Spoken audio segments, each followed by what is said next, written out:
Hi, I'm Marty Nemko. A human life coach versus Google AI. Well, here are major issues that people raise with life coaches, such as me. For each issue, here is advice that many of my clients found helpful, and I juxtapose Google search's AI summary advice on each issue. First, regarding stress and anxiety management. Here's my advice. To the extent possible, reduce or eliminate time with people or on tasks that stress you unduly. Sometimes you can offload tasks to an intern, a person Friday, or do the task in a way that better suits you. For example, interview people rather than analyze data sets. Decide whether you can do something about the source of the stress. If so, do it as soon as possible, maybe even right then.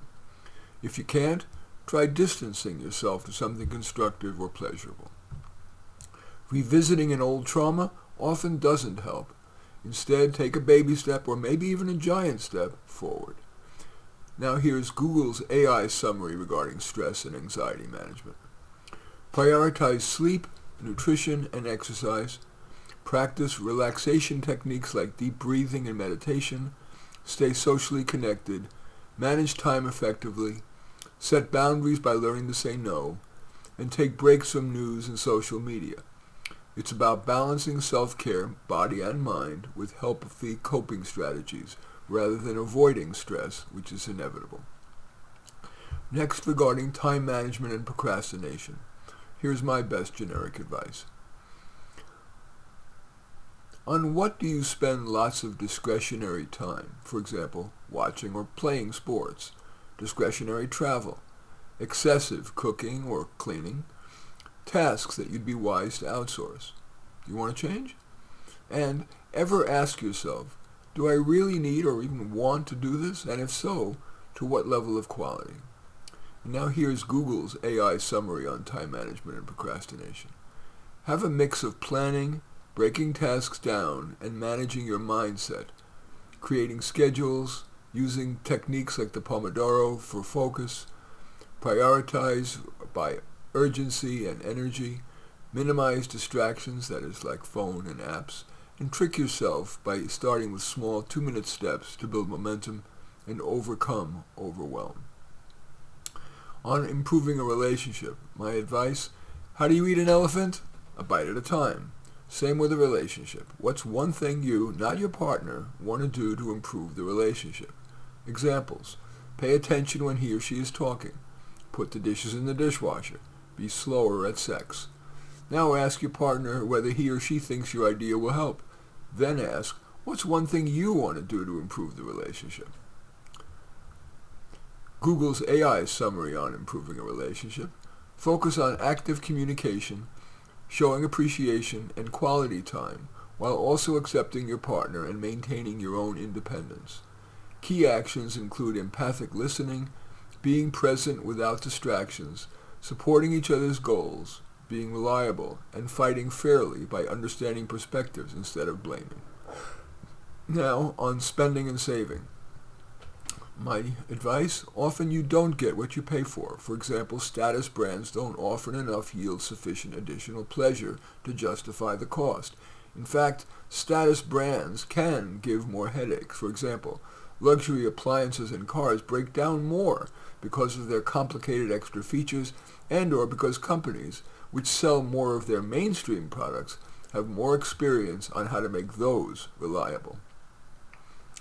Keep a few months' expenses in a money market or short-term CD.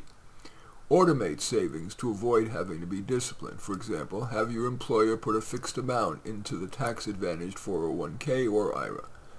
Whether tax-advantaged or not, consider investing in an index fund that matches your risk tolerance. An easy, low-cost approach to that is a Vanguard Life Strategy Fund, and no one is paying me to say that, nor am I a licensed financial advisor. That's simply a personal opinion. Here is Google's AI summary on spending and saving. Create and stick to a budget. Popular frameworks like the 50-30-20 rule, 50% needs, 30% wants, 20% savings and debt repayment, or a zero-based budget, that is, income minus expenses equals zero, with every dollar assigned a purpose, can provide a helpful structure.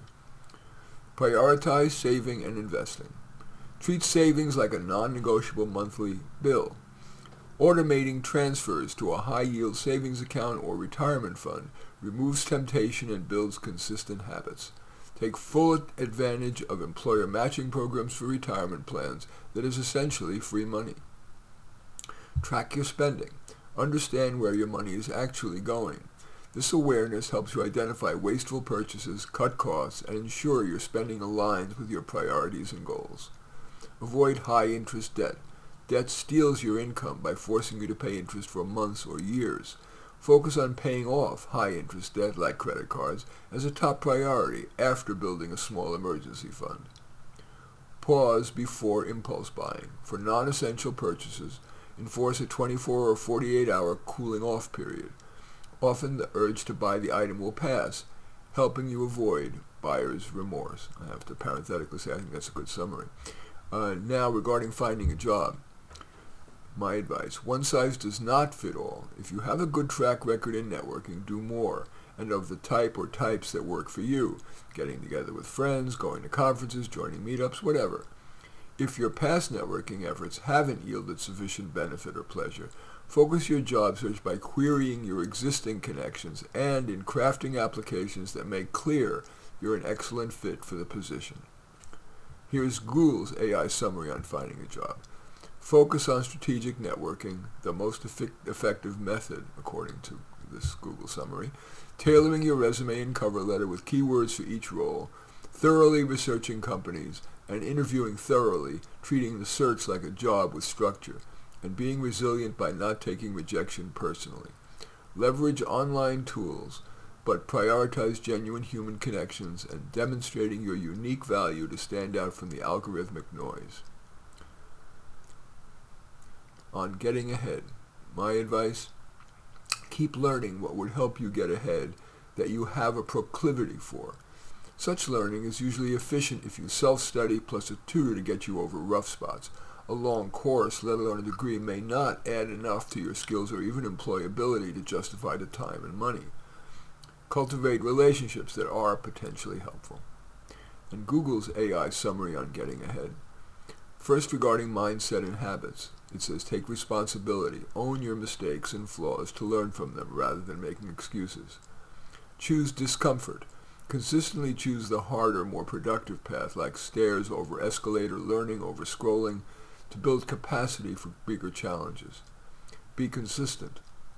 Small daily efforts compound into significant results over time. Focus on enough. Instead of just getting ahead, define what enough means for you to find satisfaction and avoid endless competition. Minimize distractions, limit phone time, and create focused work periods to boost productivity. Regarding career and skill development, we're still talking about Google AI's summary on how to get ahead.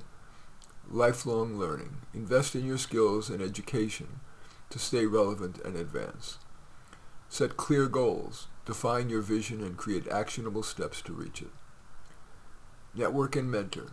Build relationships with successful people and find a mentor for guidance. Communicate ambitions. Make your goals known to relevant people. Be available and reliable. Show up. Don't call out unnecessarily. And maintain your skills. They also say about getting ahead, Google's AI says, start small. Break down big goals into tiny manageable tasks to overcome procrastination. For example, the secret of getting ahead is getting started. Prioritize action over entertainment. Choose growth activities over passive consumption. Build resilience. Develop the ability to bounce back from setbacks. Manage finances. That is, balance borrowing wisely, for example, for a home, with saving and investing for the future to ensure long-term stability. And the final component of Google AI's advice on getting ahead is on relationships. Evaluate your circle. Distance yourself from people who discourage your growth and find supportive friends. And play the social game. Learn to collaborate and influence others as you move up. And the final question I answer, it's an issue my clients often ask about, and followed by Google AI's response. How do I figure out what makes me special? My thoughts? Look at your track record, even starting in childhood. List your significant accomplishments, especially those you enjoyed doing. Is there any common thread or two? Also, what have people complimented you on? Here's Google AI's summary on how to figure out what makes somebody special. Look inward at your unique skills, passions, and experiences, while also seeking external perspective from trusted friends and family. Focusing on what genuinely excites you and recognizing your strengths, quirks, and the specific ways you handle challenges. It's about self-awareness, noticing your intrinsic motivations, and understanding that your unique combination of traits and history is inherently valuable, not just being better than others. In any event, those are my thoughts as well as Google AI's thoughts on common questions that my life coaching clients ask me about. In any event, I welcome your thumbs up and accept your thumbs down. I always look forward to your comments, and especially like it if you hit the share button below. Share on your social media so that my efforts can have broader impact. And I am flattered if you choose to subscribe to my channel, and certainly would welcome you taking a look at any of my 36 books. Perhaps most relevant is How to Do Life, but all 36 are on Amazon. In any event, I thank you for watching. I am Marty Nemko.